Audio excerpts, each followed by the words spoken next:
stand up, everyone. Ready na po ng prayer? Are you ready to pray? Yes, we are. Our Lord Jesus, we praise you and thank you for giving us this wonderful day. Thank you for our good of you. Bless us with our food and also our food, especially with our needs. May you guide us and use us of our lives. All these things we pray to you, our Lord Jesus Christ. Okay, good morning, class. Good morning, Mama. Yata nag-break. Isa pa. Good morning, class.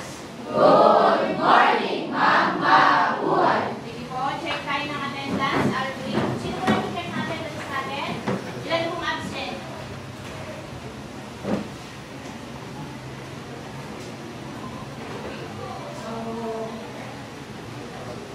Okay, start po tayo ng recap bago tayo magpunta sa ating next lesson. Ano pong previous lesson natin? We have the room service. Anybody? Ano pong marirecall ninyo about the room service? Anybody, guys? What is the room service? Yes. So, ano po, mag-order po yung isang guest mula po sa kanya room unit, tapos pumunta po tayo doon. Okay. Pupunta daw, mag-order yung guest natin from the room. Naka-check in yung guest natin. No? Order sa restaurant ng hotel. Then you are going to provide the room service. Okay?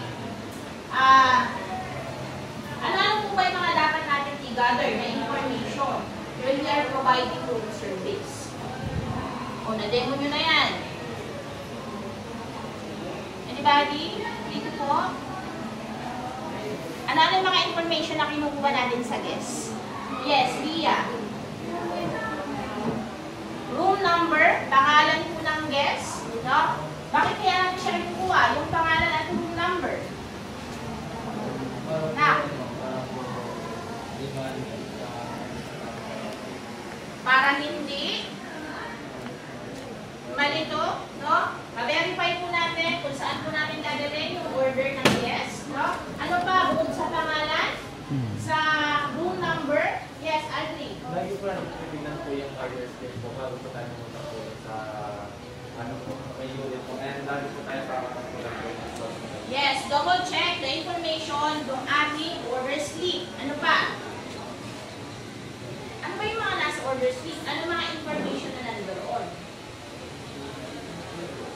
Amen? Anak? Ano yung mga info sa ating order slip?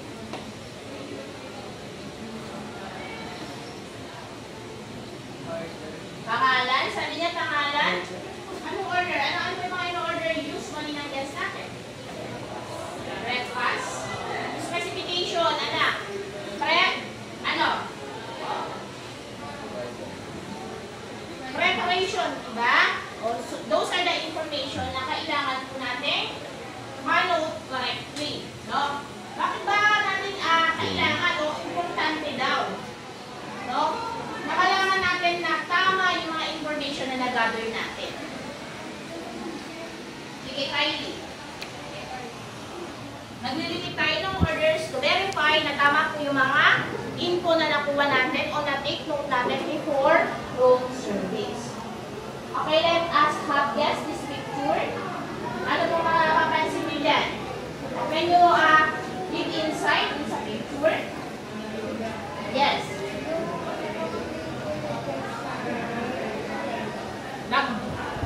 Diba, dalawang mukha lang, no? Nagko-complain daw yung guest natin sa attendance. Yes, I agree. Kahit galit po tayo, manatili po natin. Kahit galit daw tayo, ibig sabihin tayo yung galit, no? Manatilihin pa rin natin. Nakangiti. How about this one? Ano po masasabi niyo sa picture? Ano masasabi natin sa picture? Matawa kayo? Yes, na. Ano masasabi mo sa may picture, anak? Wala? Ano po masasabi natin sa picture? Wala.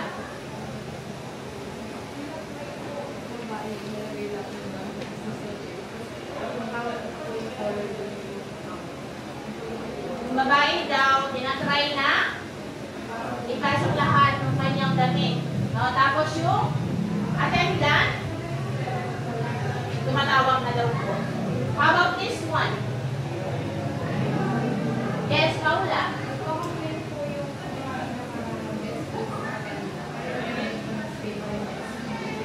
Nagko-complain daw yung ating guest sa attendant. No? How about this one?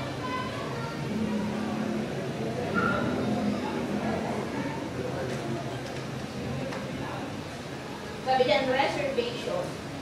Ano kayang nangyari? Ba't nagkakagulo sila? Okay? Puno na daw yung restaurant. Hindi na available yung date and time. So let us tackle. Sabi dito, strategies and complaint. No? Commonly ba na magkaroon ng complaint sa isang restaurant? Yes, that is a common scenario, no, sa industry. At complaint pa rin mo. No? So let us watch this video before we go on to our topic.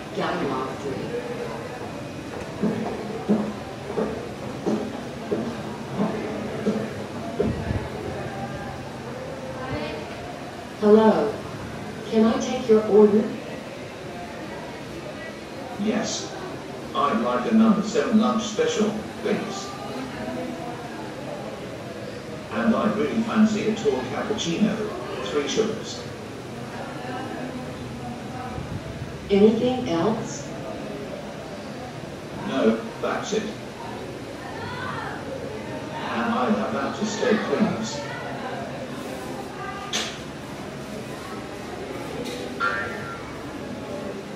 A number 7 lunch special with a tall cappuccino that comes to $8.29.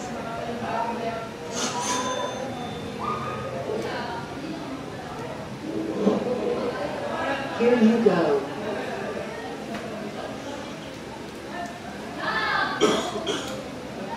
Excuse me. I didn't order this. I ordered a tall cappuccino with 3 sugars. You didn't order a house coffee? With no sugar?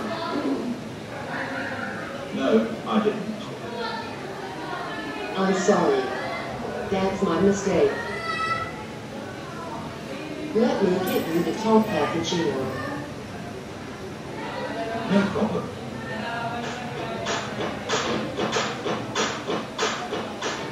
Okay guys, ano po mapapansin nyo dun sa nangyari sa natin? Yes, Andy. The first scenario po na ginagawa natin na dapat kailangan pumalap tayo ng order. Meron tayo ng orders, nakuntan tayo sa order po nila. Sa pangalawa po, dapat po binigay po sa link na po yung advance ng dispatch. Okay, so napansin mo, nung sinabi ba yung order niya, nag-accept ba yung yes na yes? Wala, di ba? Hindi niya, although ni-repeat nung ating attendant, hindi naman po nagsabi yung yes na correct yung in-order. So those are the scenario na nagkakaroon ng error sa order taking ng yes. No? Ano pa? Ano pa yung nakapansin nyo dun sa video, anak? Nag-complain yung guest natin na mali po yung ating binigay na order. Ano pa? Gumamit na heart? Yes. Gumamit daw siya ng standard way para po ma-resolve po yung kanyang complaint. No? Let us tackle, ano po ba talaga yung standard ng pag-handle ng complaint? That is the common scenario na kailangan mga anak mabigyan nyo agad ng pansin because ito po yung magiging reflection ng isang company. Kung paano nyo hinandle po yung yes, kung pwede po mawala yung yes sa inyo, or pwede nyo ma-retain yung yes. Sa paanong paraan kaya? This our topic is all about handling customers' complaint. No? Pagkatapos ng topic na ito, kailangan daw, matutunan natin how to listen to the customer complaint properly. No? Apologize to the customer. Paano ba talaga ang standard way when you are handling complaint? You need to, sabi dyan, listen, apologize, and take proper action. Okay? Bakit nasabi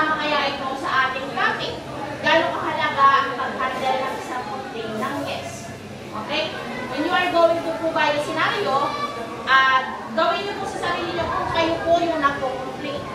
Put yourself dun sa scenario kung kayo po ang nagko-complain. But before that, what is a complaint?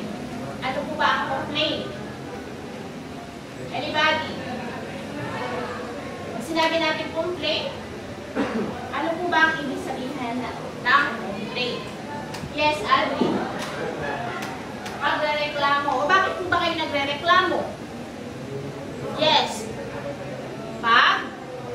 Pag mali daw yung order. Ano ba po? Bukod doon. Kunyari, nagkamali ng order. Ano ba yung mga common po na complaint natin? Bakit kayo nagpo-complain kaya? Or bakit kaya nagkakaroon ng complaint sa inyong services? Tingin niyo mga anak. Kayo anak. Okay. Kung mali daw yung order po natin, no?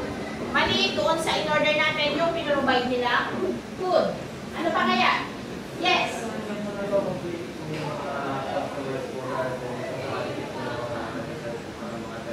Oh, regarding naman daw dun sa attitude. No? Kunyari, hindi kayo polite dun sa ating guest. Kung pwede ba kayo makomplain, anak? Yes. No? It includes your services. Hindi lang po yung food. Tama nga yung pagkain, pero yung attitude naman ng attendant, there is a possibility na makakomplain po kayo ng guest. They are expecting, lalo na mga anak, kung nasa star hotel na kayo. Diba sabi natin, pag nagkaroon ng star, that is the level ng services. Yung mga 3-star, 5-star hotel, taas na po ng standard ng kanilang services na binibigay. That's why mahal po ang kanilang food.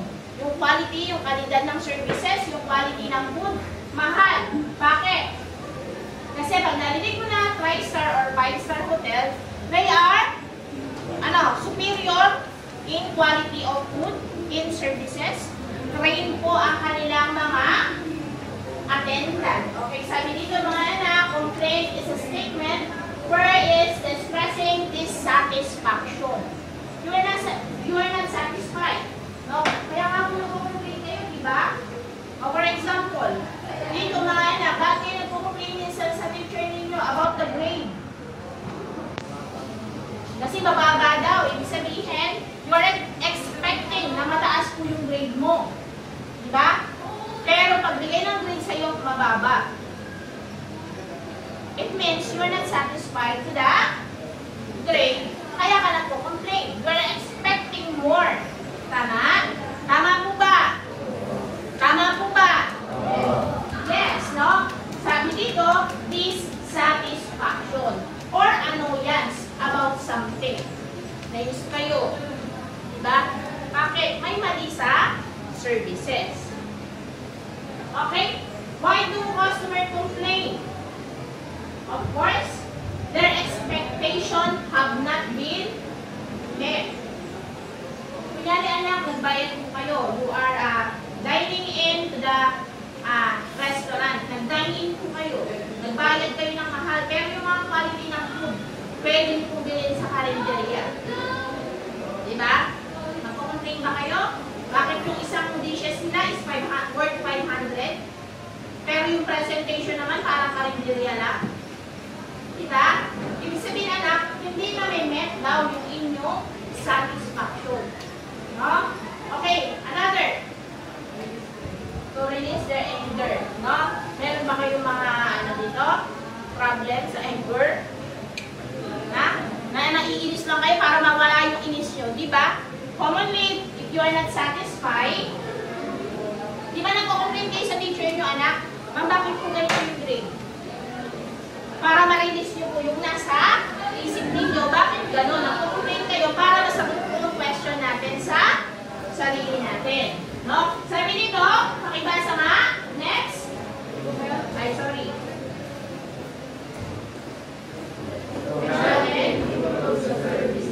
To help daw, no, na ma-improve yung services. Tingin nyo, pag nag-complain kayo, ma-improve ang services nila?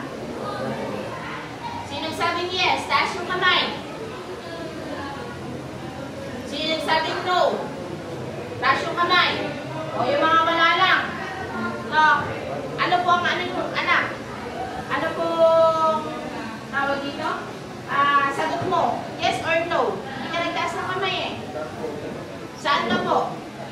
Tingin mo, may improve? Yes? No? How about you, Andri? Tingin mo, may improve pag nag-complain ka? Depende po yun. Kasi kung meron po tayong nilalagay dito para lagi po na kung saan lahat ng complaint po ng mga yes po natin nilalagay natin dito. Tapos, yes po natin kung meron po na ganun bagay. Nakalimutan na rin po yun sa... Okay, nakadepende daw yun sa establishment. No? Kung may gagawin silang action. Because of concern for others who also use the service. Sometimes sa atin okay lang, but we are complaining para dun sa mga susunod pang yes natin. Okay, identify mo daw as yung complaint as a gift. Tingin nyo ba? Gift yan? Pag mag-complain kayo, gift yan sa establishment? Or personally, sa'yo? Pag pinukomplain ka, kunyari pinukomplain ko si Ria para kung nasa bahay, lagi nakataas yung paa. Tingin mo anak, yung feedback ko sa'yo, gift po yan sa iyo. Depende sa tao, how they react, diba? Pero when we are talking about dun sa ating field, kailangan maging positive kayo for every complaint na marireceive nyo. Bakit? Sabi dyan, ang complaint gives you the opportunity. Oportunidad po yan sa isang establishment. Kung nakakapasok po kayo sa mga establishment, kakain kayo, di ba may mga feedback pa po sila about the services, dun sa food. Kasi nga, lahat po ng concerns and complaints are considered as a gift. No? Sabi niya, increase customer trust. Paano kaya yun? Ano kaya yun mga anak? Bakit nila nasabing yung complaint daw, nag-i-increase pa ng customer trust? Yes. Kung meron po tayo sinunod sila, ginagawa po nila yung parang nakakahanap yun. Kung parang nag-reklamo po tayo, hindi lang yung pinagkapo po nila ng action tayo sa ayaw pa tayo. Paano ba? Okay, pag daw po nag-complain tayo, very good, no? Pag nag-complain tayo, tapos nakita natin sa susunod natin punta, no? Na nabago na, nakaka-satisfy ba yun sa customer? Yes. Tingin mo, anak. Pwede po mapakita ng establishment doon sa customer na kapag nag-complain sila, yung feedback pwede po nila i-taken positively and ma-enhance po yung services nila. Yes. No, positively, no, kailangan, di ba, lahat naman tayo, there is a room for improvement.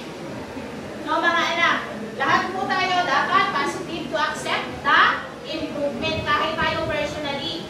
No, pag nag-feedback po si ma'am, nag-feedback sila sir, di ba, kung positively mo po titingnan, no, hindi mo alam na hinuhubog na pala yung personalidad mo para maging professional. Diba? You know how to communicate, no? You know how to present yourself professionally. No? Alam mo, ini-interview kayo, nakataas yung paan nyo. O kaya para kayong bata, galawaw pa rin kayong kumilos. Diba? The more na feedback po sa inyo, the more na dapat na-improve natin yung sarili natin.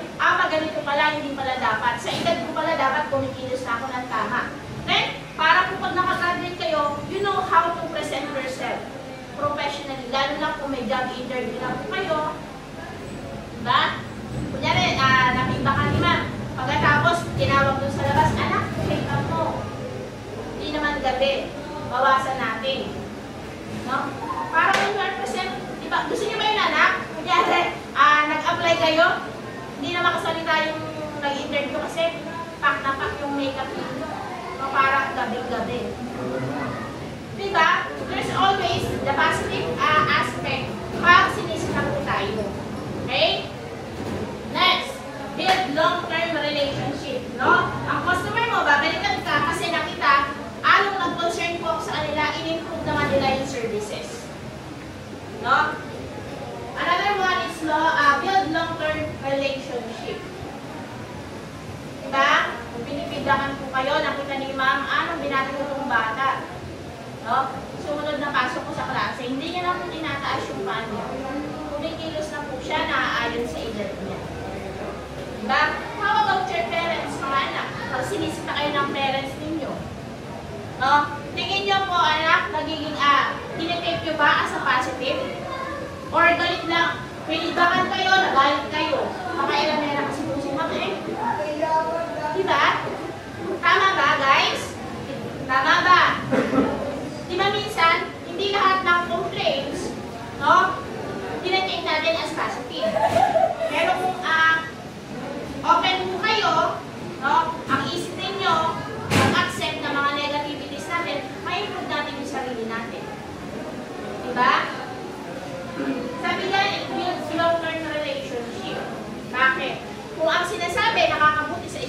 establishment, no, at nai-improve niya, nakikita ng guest na satisfy niya sa main complaint is at dissatisfaction.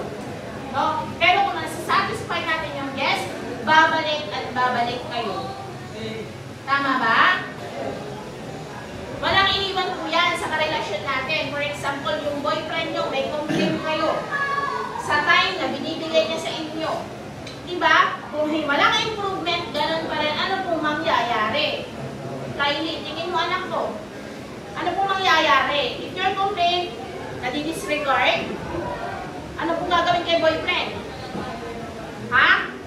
Magkakalabuan. Hihiwalayan nyo. Ganun din po yung establishment natin. Diba?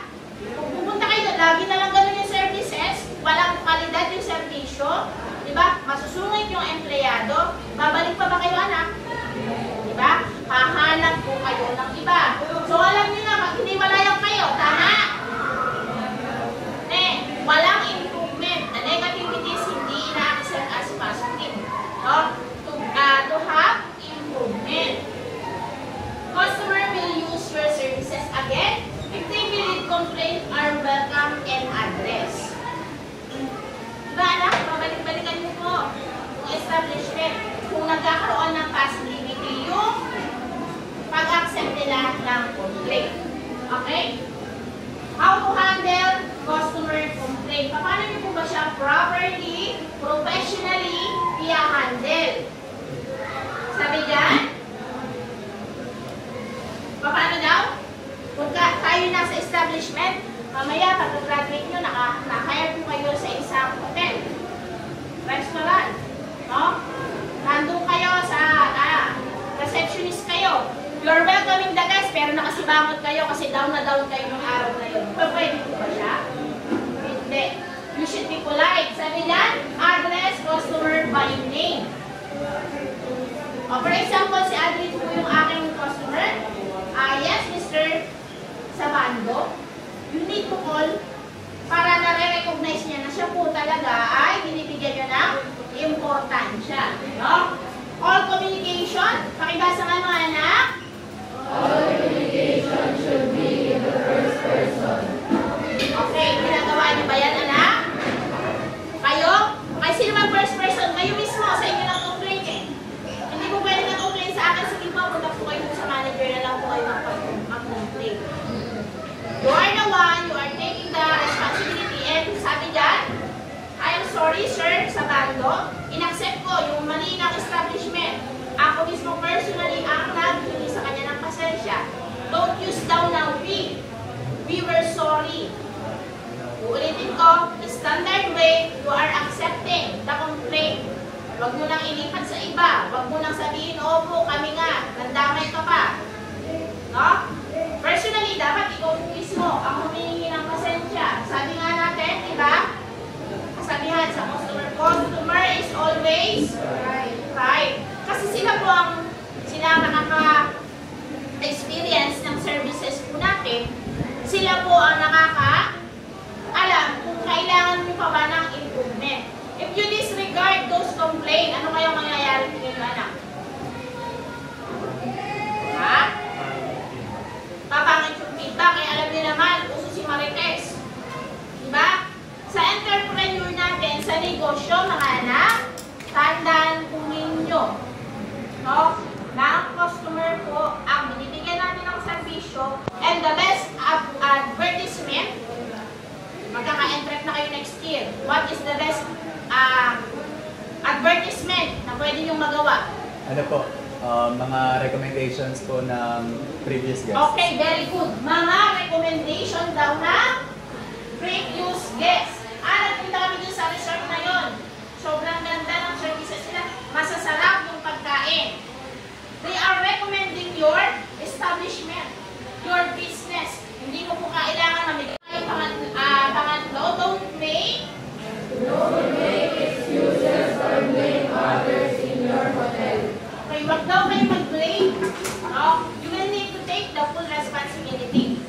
No, wag na kayo magturo. Kasi, kung ang pinag-complaina nyo, anak, nagtutulong din po kayo na may kasalanan. Sa housekeeping po yan. Sa front office po kayo pumunta. Tingin nyo, anak, matutuwa ba kayo? Kung kanin-kanino po kayo tinuturo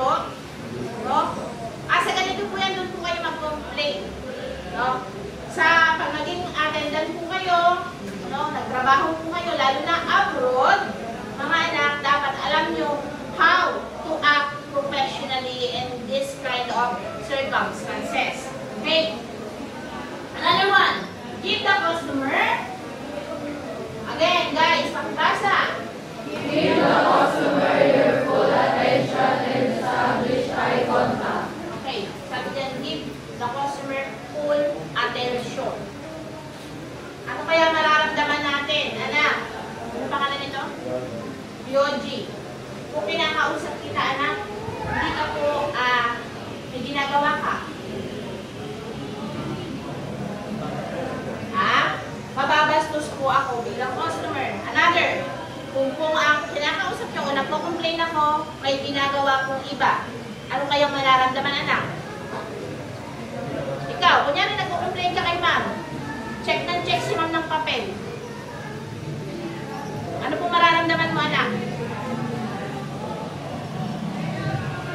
Ha? Para mapapahiya ka? No? Sabi dyan, give the customer your full attention. No? Paano kaya natin magbibigay, anak, yung full attention natin? Tingin mo. Ha? Eye contact. Pag may nagko-complain, you need to have eye contact. So, para alam niya na iniintindi mo po yung kanyang complaint. Diba? Kunyari, sasalita siya, may ginagawa kong iba or nakatingin ka sa iba. Tingin mo, anak, iisipin ng guest, naintindihan kaya ako nito pinagko-complain ako? Of course, none. No? Another.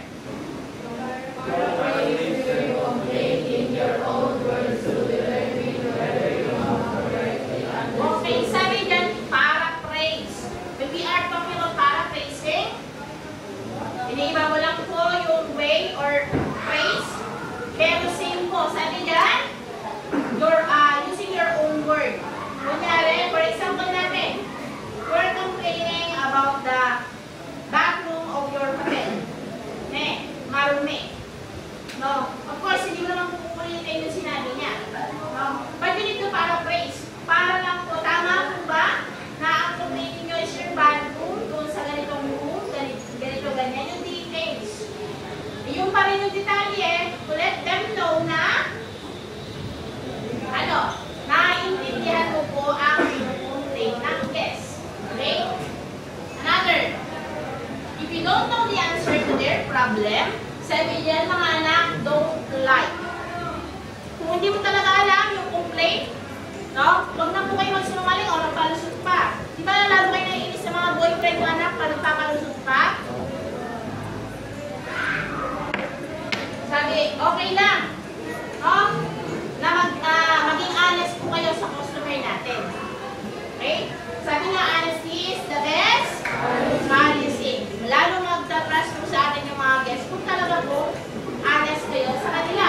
Make the customer part of the solution, not part of the problem. Diba minsan tayo pag nagpo-complain, ikaw kasi diba? Hindi mo gumagana yung hot water namin sa room. Ikaw kasi siguro nasira mo. Diba? Ikaw ang problema, hindi yung complain ang problema. Tama ba? Those are the common attitude mga anak ng mga bata o mga empleyado na hindi naman dumaan talaga sa proper training. Kaya nga po sa assessment, kasama po siya sa topic. Sa oral interview, you're going to ask kung ano po ba talaga yung gagawin na. Di ba sabi natin, when you have your national certificate, wait ka nang mag-abroad. So, eto, as a core competency, kaya mo na bang mag-handle ng guests? O baka isang araw ka lang, nakulong ka na, or napabalik ka na sa Pilipinas dahil pala sagot ka dun sa mga nagre-reklamo. That's why, kasama po siya as our core competency. How can you handle properly, professionally? Hindi lang po basta siya inaaral. Iniintindi po siyang mabuti. Bakit? Kaya nga may Q&A kayo sa assessment, anak. Baka mamaya, di ba, ang inyong certification, when kayo mag-abroad, baka dito lang, locally mapaaway na kayo sa pag-handle ng guest complaint. Hindi po dapat. But when you are polite, you can handle those things. No, even, kung lagi po natin ginagawa, even sa interview, mararamdaman ko na HR na kaya niyo po dalhin yung sarili niyo and alam niyo po yung ginagawa ninyo. Tama ba? Yes. Okay, next. So, we have the acronym HEART. Sabi dito, how to handle guest complaint. Kagaya po ako, kunyari may nag-assessment. Tinatanong ko lagi yan. How can you handle guest complaint? So, meron po tayong acronym na HEART. Yung H para sa hear. Pakinggan mo po ang complaint. Hindi pa tapos ng salita, binara mo na. Ay, talaga po sira yung ano namin, ganito, ganyan. Diba? Di ba maanak sa inyo, personal? Alam niyo po, minsan ganun tayo. Dahil alam na natin, may problema talaga yung room ngayon. Hindi pa natatapos, ini-stop na natin yung nagpo-complain. Tama? Possible, gawin niyo po yan if you don't know how to handle properly. Next, empathize. When we are going to empathize, ibig sabihin. Anybody? When you are empathizing, mga anak, intindihin mo po yung sitwasyon ng guest, ilagay mo yung sarili mo sa kanya para mas maintindihan mo, fully understand what they are complaining. Next, apologize. Humingi ka ng pasensya. Bakit kasalanan mo ba, ma'am, na sira po mo nila? Eh, sa maintenance po dapat yun. Ba't po ako hindi na? Pasensya. Because you are attendant, no? Kasama po sa trabaho mo na i-acknowledge yung buong error ng establishment. Mga anak, kung iintindihin lang natin talaga yung per topic ng ating specialization, pagkatapos mo po ng isang specialization, ayaw mo nang dalhin yung sarili mo. Professionally, mag-abroad. Kaya mo pong harapin sila. Pag wala akong kagatong-gaton, kasi nasa training na po yan. No? Kung nag-aaral ako, natutunan ko na yan. Okay? Next. Response. Okay, nag-apologize ka nga. Tapos nilalikuran mo na yung isbalas ko yun. Diba? Kailangan, may response po kayo doon sa kanyang complaint. No? Naipaliwanag mo, and the last thing is, ano po yung last natin? Take corrective action. Kailangan mayroon ka pong ginawa doon sa complaint. Okay? Bakit kaya? Bakit kaya na? Kung ikaw yung nag-complain na, nag-complain ka lang at nag-apologize nga sa'yo, tinake niya kayo responsibility. No? Kung wala naman pong ginawa doon sa complaint mo, matutuwa ka ba? Hindi. Dapat may nakita kang nangyari after the complaint. No? Okay, let us have the summary. Can you, before that, can you provide a scenario?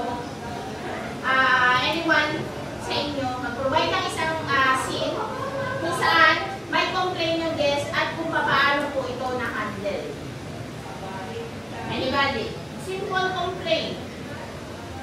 At kung paano mo po i-handle yung complaint. Ano po yung gagawin mo? Anybody? Anak? Common complaint sa atin, sa FDS.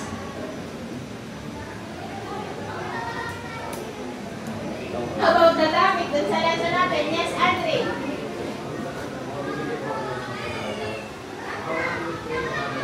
As mo, anak, malakas ka lakas.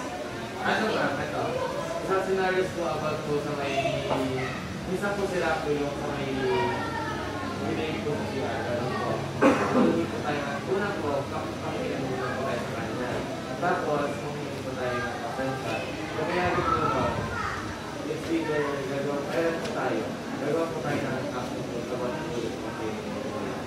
Okay. So, kung may nag-complain daw regarding dun sa ating bathroom, sa bidet, kunyari si Rasha, hindi gumagana, o kaya tumutulog. No? How can you handle, anak? Paano ka magre-response sa kanya? Papakinggan po siya? How can you accept the complaint? Maghili ng sorry, personally. No? I am sorry, ma'am, no, for the inconvenience. Then, okay, saan ba kayo kung mag-detect na kayo ng action na kung may mga sirang gano'n, saan kayo natawag? Sa maintenance or sa housekeeping department. No? Pwede niyo po siyang i-report, then make follow-up. Hindi lang po basta na-report nyo. After 30 minutes, after an hour, follow up nyo po, nabigyan ba ng solusyon? Nagawa po ba yung kanyang complaint? Na-actionan po ba? Diba pag nag-complain kayo, you are expecting doon sa facility na may gagawa. Tama? Okay. Sabi dito guys, when you are handling this complaint, be positive. No? Another? Pakibasa? Ayan, sabi, huwag nyo nang ihalo yung sarili nyo, hindi po kayo ang problema. May problema ang guest natin about sa establishment, harapin po natin as professional. So, huwag nyo nang, isipin lagi na naman complain ng complain, problema ba ito sa akin? Tama ba? Minsan, ganun yung approach natin, but we need to act professionally. Okay? Next, aim for yes. Diba yung iba, services lang. No? They are not satisfying the customer kung ano yung ina-expect sa establishment. Diba? Okay lang, at least nabigyan ko ng service, wala kayong malasakit. Tama? Kung siya ba ay nasatisfy or na-dissatisfy. No? Okay, next is the solve problem without blaming yourself or others. Wala namang may gusto na makapagbigay tayo ng bad services. No? Walang may gusto na ma-dissatisfy yung ating customer. No? Okay. So, provide po kayo ng 1/2 lengthwise. No? Provide po kayo ng isang senaryo, mga anak. Provide po kayo ng isang simple senaryo. Then, paano nyo po hinandle yung complaint. But before that, mga anak, meron po ba kayong question regarding po sa ating topic? Mga anak, meron po kayong question regarding to handling guest complaint? Kung wala na po, provide po kayo ng isang senaryo. Then, paano nyo po hinandle yung complaint? Yes po.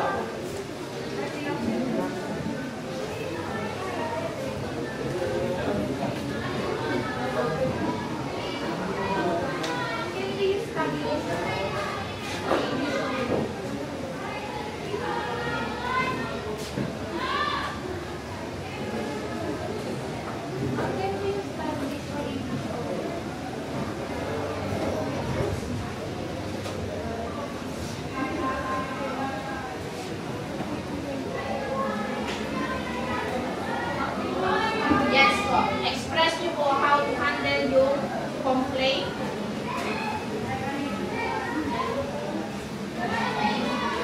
Basahin ko po yan mamaya. Kahit yung mga simple complaint po na may iisip nyo, that is a part. No? At kung paano nyo po na-resolve o paano nyo po na-handle yung complaint. Yes po. Accepted po natin, English, Tagalog. Basta ang importante, naiintindihan nyo kung paano nyo i-handle.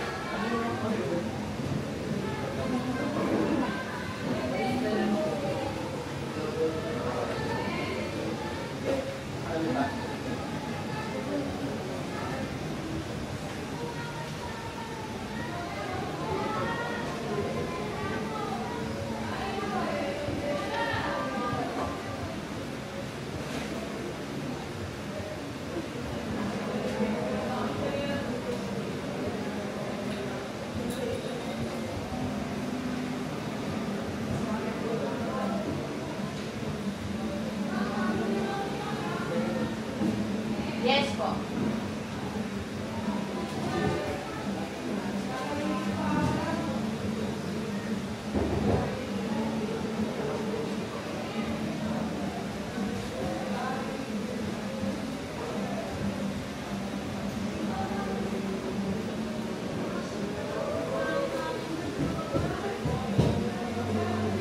I-note nyo po yung mga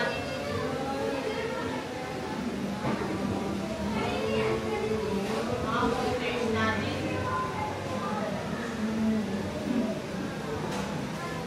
Pag-handle ng guest.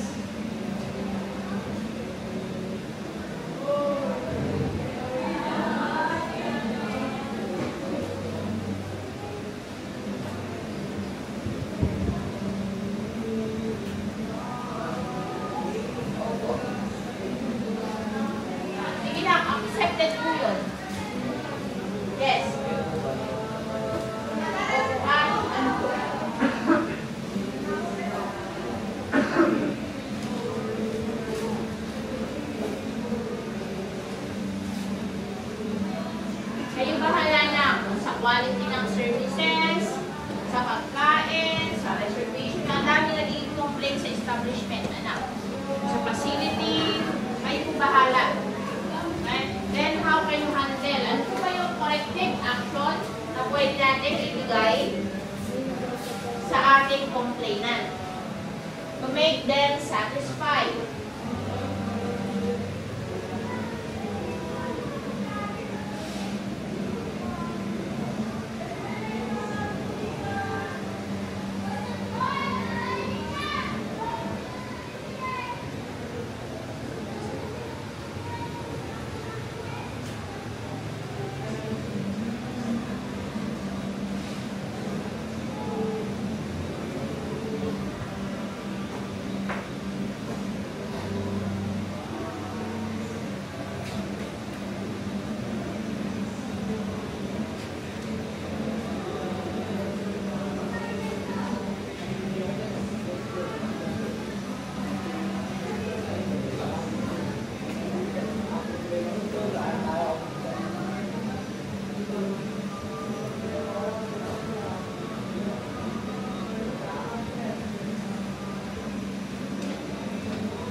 Okay, last 5 minutes.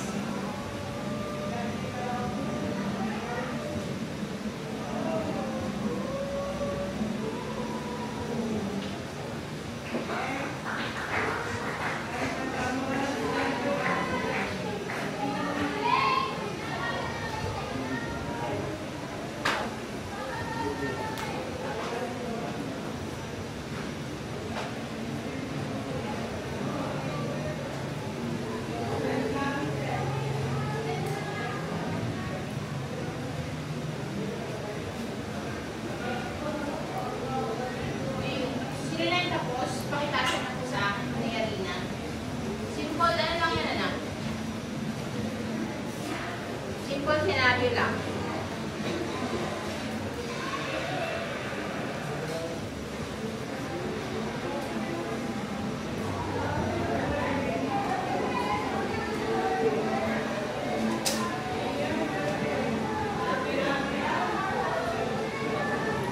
Baka nagtotoo yung mga sinabi ko na.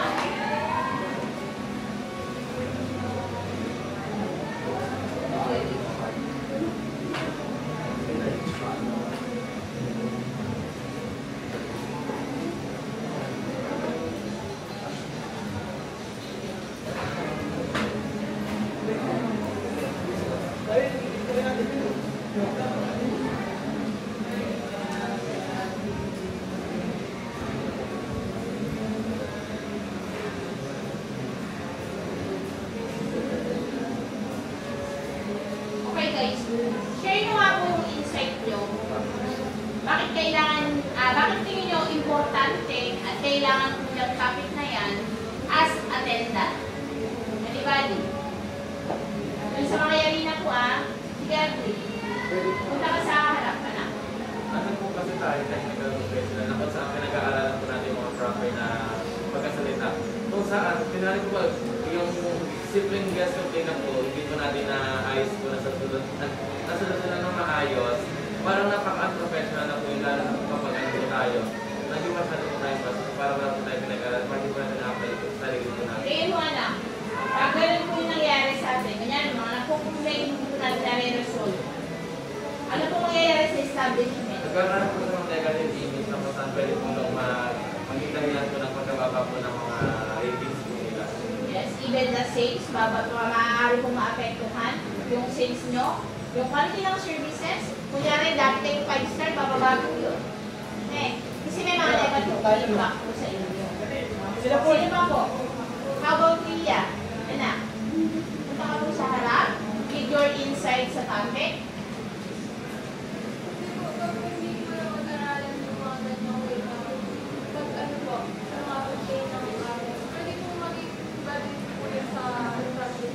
Pwede?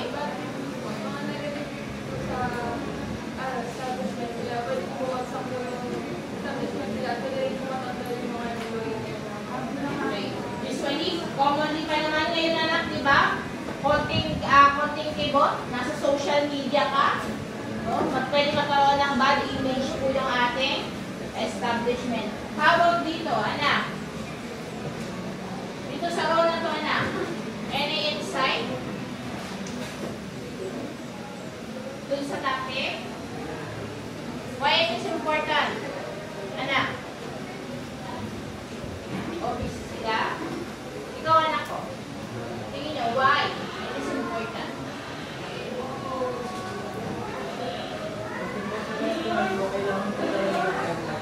Kaya po masarap po yung pagkaan at quality. Kung naiisip po nila na wala po silang sakit sa feelings mga nararamdaman mo, ano pa rin po, may potential pa rin po na po sila kapag. Yes. No? May potential pa rin daw na hindi na bumalik yung guest natin.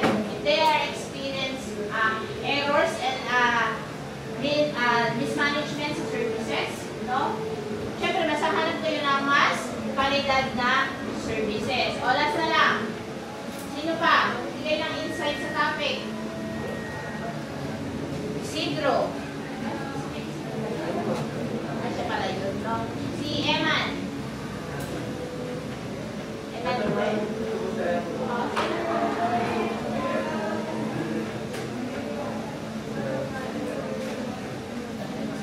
insights? Why it is important?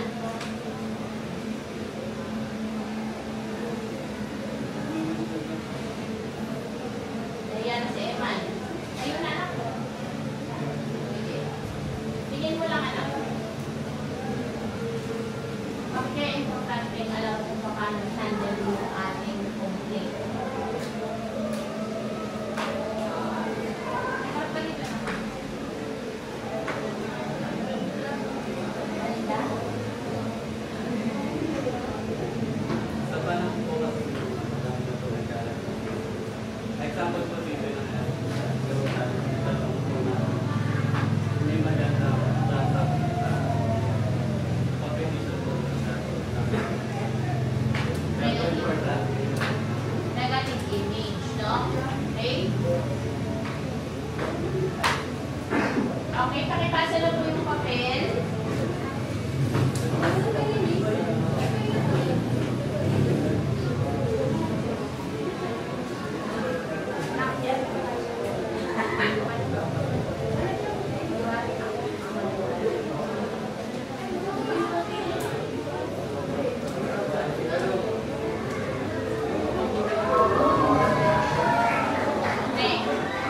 Okay, guys.